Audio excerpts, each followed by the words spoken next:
Penggunaan pita penghadap memainkan peranan penting dalam menandakan kawasan larangan, bahaya dan langkah berjaga-jaga.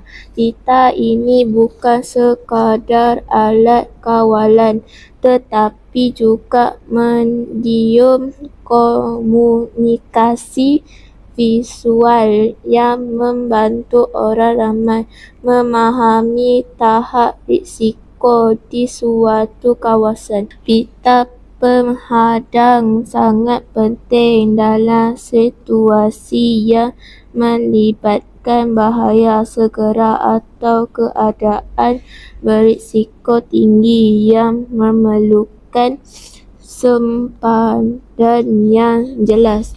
Ia digunakan secara meluas dalam situasi IDLH, bahaya segera kepada kehidupan atau kesihatan.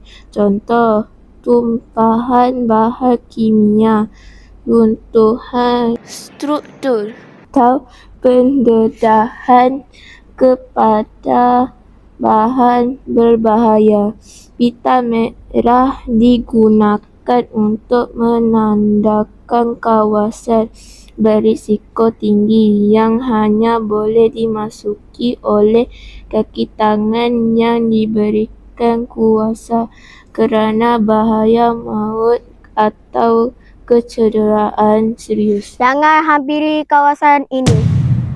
Jangan menghampiri kawasan ini. Jangan menghampiri kawasan ini. Jangan menghampiri kawasan ini. Jangan menghampiri kawasan ini. Jangan menghampiri kawasan ini.